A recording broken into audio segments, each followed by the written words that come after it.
Brother. Magandang hapon po. Yes, ano pong nilapit at tinawag sa aming programang ito at kayo po ay nagkaroon ng interes at tiwala. Naniwala ako sa Panginoon. Opo. Lalo sa Euro. Tony Falcon po. Tony Falcon. Yeah, ayan po ang host ng ating CBS DWD 1086 kHz News AM po. Dahil sa iyo ay naniwala ako sa aking karamdaman. Bakit? Ano po bang karamdaman nila, brother? Itong sa mata kong kumukurap-kurap at saka sa dibdib kong may sakit. Opo, nasaan na po yung sakit na yan at kumukurap pong mga mata? Sa ngayon, naramdaman ko wala na po. Oh, ganun po ba? So ilan na po kayong taon binabagabag ng ganyang Bell's palsy po yan? Wala na po. Wala na po. Ilang minuto po kayong hinipo ng Panginoon at pinagaling? Sandali lang po. Sandaling lang po. So, pag po kayo po at magpasalamat sa lingkod bahay na ito at sa buhay na Diyos, ano po ang tunay na pangalan? Mr. Marcelo.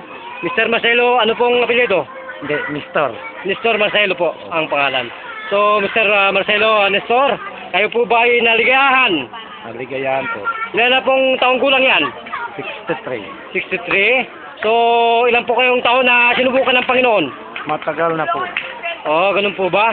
So, ngayon po kayo pinagaling na ng Panginoon at nararamdaman na po ninyo ang pagbisita ng Panginoon sa inyong katawan. Opo. Maraming salamat po. Okay.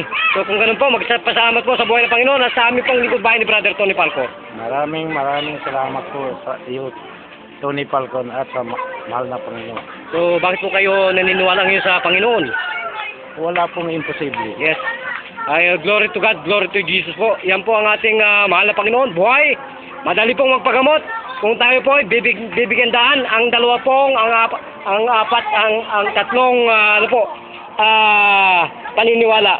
Yan po ang tinatawag natin pagmamahal, ang faith po natin at ang respeto po sa ating pong Panginoon. So ito po ang mga audience natin, mga kababayan. Yan po. Yan po, kasama Tony. So brother, kayo po ba yung naligyan? Isang tanong, isang sagot. Naligayahan po. Okay, kung ganun po, magpapaalam na si Brother Jun. Ito pa rin po ang inyong tagapag-ulat. Brother Jun, bida ka kasamang Tony Falcon. Thank you, Mr. Roxanne. Bye-bye.